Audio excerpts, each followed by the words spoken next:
Hello mga ka-G! Welcome back to our channel. Today we're going to talk about how to spot authentic Jimmy Choo shoes. By the way, all of these shoes, I bought it on sale.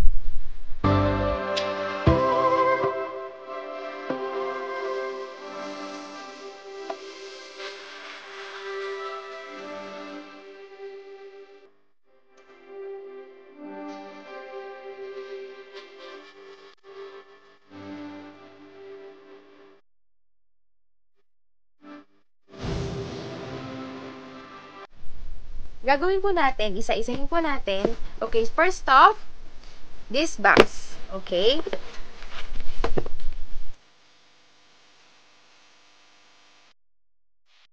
Jimmy Choo Pandora Wedge. And as you can see on the sole, so there's a logo of Jimmy Choo, made in Spain, and the size. So the finishing on this, very fine. Makikita nyo po, wala po siyang mga excess na mga glue. So, and the material po, very lightweight. I really like about these shoes because it's a wedge. So, kaya po yung weight ko at the same time. And very comfortable. So, I wear this one once. And I really like it because of the color. So, you will see here, meron po siyang Jimmy Choo logo. Yan. So, this is the logo. And on in the insole, makikita nyo po, may Jimmy Choo logo as well. Okay? Here on the box, you will see the instruction guide.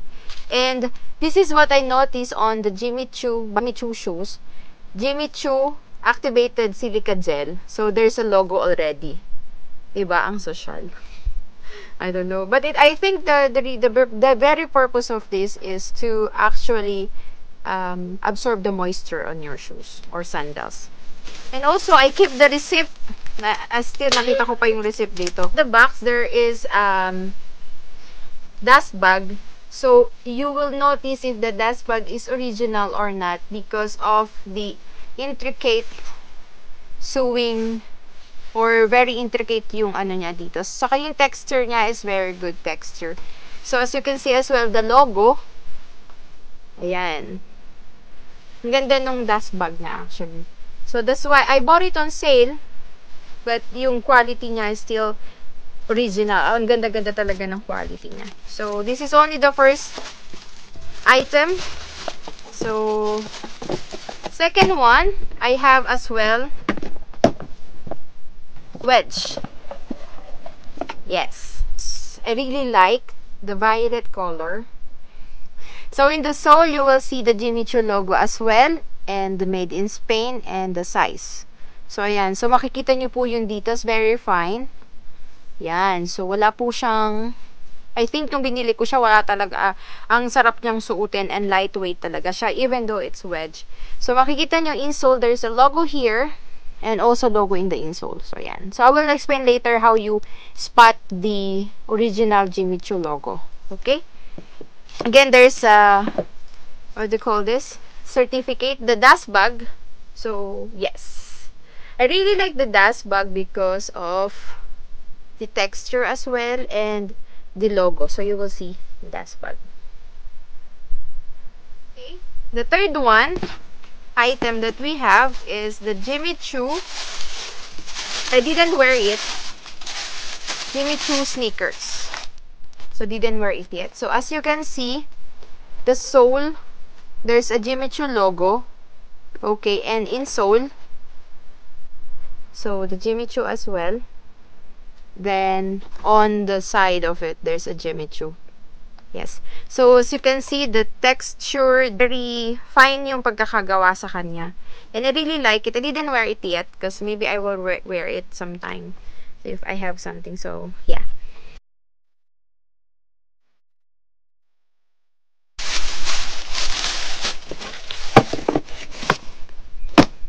Okay. The fourth item that I bought on sale, of course, is the Jimmy Choo high heels. So actually, I bought it like 4 years ago when I got married because I used it on our prenup. And I really like about this is very stylish siya. And also lightweight as well. So, pakita ko po sa inyo kung paano nyo ma-spot kung ano po yung pagkakaiba na ano po yung authentic Jimmy Choo. So, first off, makikita nyo, yung sole po niya, there's a Jimmy Choo logo. Okay? So, I used it already, that's why you will see this one. Jimmy Choo logo, in uppercase, so the O letter, very round shape siya. So, very round shape logo. And also, the H of the Jimmy Choo, normally po, ang H natin will be in the middle, but the line in the middle will be upper a little bit. So, the Choo, right? So, H. And also, the C1, so there's a little bit of spike on it, or, spike on the end, the spike, right? And also, the London and the middle, London in the small uppercase as well. And also, the size here and the made in Italy. Normally, you will see Vero Cuoio, meaning that it's in the Italian word is a real leather.